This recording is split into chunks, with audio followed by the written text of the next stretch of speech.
ছেলের ওয়াইফ ছিলেন আপনি, ঘটনা কি? ঠকায় বিয়ে দেওয়া হয়েছে। ঠকায় বিয়ে দেওয়া হয়েছে? আপনার ছেলের ওয়াইফকে বিয়ে করছেন, এটা কি ইসলাম শরীয়ত মোতাবেক? কোর্ট ম্যারেজ করছেন।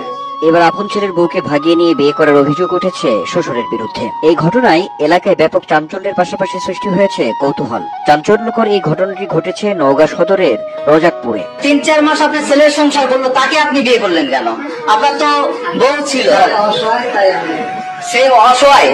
ঘটনার বিবরণে জানা যায়, প্রায় 5 বছর পূর্বে নিজের ছেলেকে এই তরুণের সাথে পারিবারিকভাবে বিয়ে দেন। বিয়ের পর থেকেই ছেলের মানসিক এবং শারীরিক সমস্যার অভিযোগ তুলে তার সাথে সংসার করবে না বলে জানায় এই তরুণী। ওনার ছেলে অসুস্থ, সেই কথা আমাকে বলেনি। ওনার ছেলে যে অসুস্থ সেই কথা আমাকে বলেছে, আমাকে জিজ্ঞেস করেন। স্বামীর মানসিক এবং শারীরিক সমস্যার কারণে তার আপন শ্বশুরের সাথে ঘনিষ্ঠতা বাড়ে। ঘনিষ্ঠতার সেই সম্পর্ক একসময় রূপ নেয় শারীরিক সম্পর্কে। পরিবারের সবার লোকচক্ষুর অন্তরালে বেশ কিছুদিন যাবৎ চলতে থাকে তাদের এই সম্পর্ক। এক পর্যায়ে বউ এবং শ্বশুরের সম্পর্ককে পরিণয়ে রূপ দিতে তার স্বামীকে ডিভোর্স দেন এই তরুণী। চলে আসেন তার বাবার বাড়িতে। এরপর থেকেই আপন শ্বশুরের সাথে চালিয়ে যেতে থাকেন সম্পর্ক। আপনার ছেলের ওয়াইফ কতদিন হিসাবে ছিল? 3-4 মাস।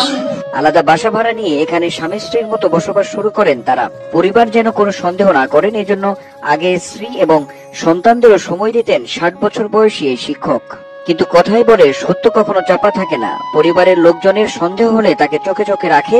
বউ এবং শ্বশুরকে তাদের ভাড়া বাসায় হাতে নাতে ধরে ফেলেন তার প্রথম স্ত্রী। বিষয়টা হচ্ছে, আপনার ছেলের ওয়াইফকে নিয়ে আপনার স্বামী তিনি নিয়ে এসে এই ফ্ল্যাটে উঠে আছেন, এটা কতদিন থেকে আছেন? হাতে নাতে ধরা পড়ার পর বলেন 5 বছর পূর্বে বিয়ে করেছেন। প্রথম স্ত্রীকে ডিভোর্স দিয়েছেন কিনা এমন প্রশ্নের জবাবে তিনি বলেন, ডিভোর্স দিয়ে শরিয়া মোতাবেক ছেলের বউকে সে স্ত্রী হিসেবে গ্রহণ করেছে। এখন এই স্ত্রীকে নিয়ে সংসার করতে চান বলে জানান তিনি। এটা কি আপনার স্ত্রীর অনুমতি নিয়ে করছেন? উনি বলতেছে আপনাকে ডিভোর্স দিছে, দিয়ে আপনার ছেলের ওয়াইফকে বিয়ে করছে। আপনি কি বিষয়টি কি জানতেন? এদিকে পুত্রবধূ বলেন, তাকে অন্যায়ভাবে সবকিছু লুকিয়ে মানসিক ভারসাম্যহীন তার ছেলের সাথে বিয়ে দেওয়া হয়েছিল। ছেলের সাথে একদিনও সংসার করেননি জানিয়ে এ পুত্রবধূ বলেন তার অধিকার আছে কাউকে ভালোবেসে বিয়ে করার। তাই শ্বশুরকে তিনি রেজিস্ট্রি করে বিয়ে করেছেন, এখানে তিনি কোনো অন্যায় করেননি। আমার ওনাকে বিয়ে করার ইচ্ছে হয়েছে, বিয়ে করেছি।